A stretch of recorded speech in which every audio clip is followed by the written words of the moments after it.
So remember when I told y'all that y'all should start sharing your stories, okay?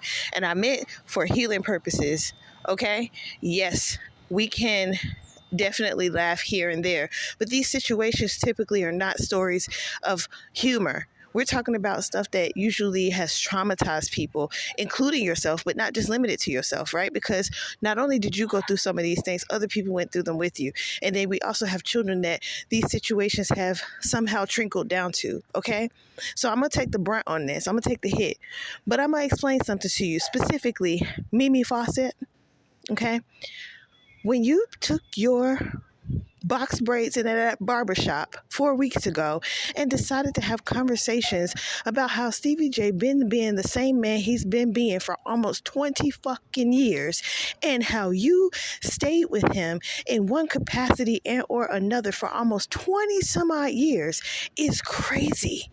You're having conversations with people who are laughing at you. They weren't laughing with you, madam. They were, and I'm using that specific word because you know what Stevie J is into because you assisted in a lot of the shit that he was into. Okay? You in there telling your you, me, and she tales. When after that situation happened, you didn't leave this man alone. When you said he came home smelling like other women, you didn't leave this man alone. You continued to be his little yo-yo.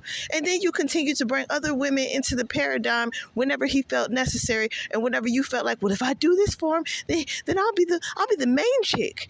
You're not, you never were. You was the main dummy. You was his favorite fool.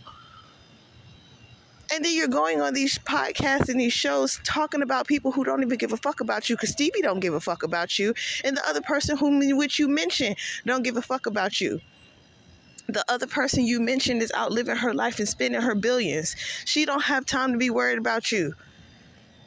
You and your daggone rotten pig stealing baby daddy who about to be going to his favorite place. He going to Club Fed. He gonna be in there.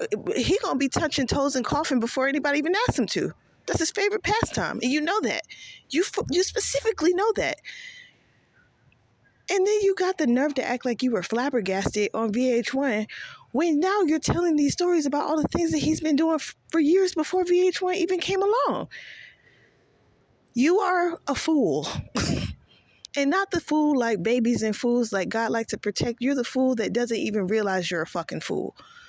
I left my child's father in 2008. I have a few little stories that I can tell about how I knew the type of person that he was. I never went back to that man.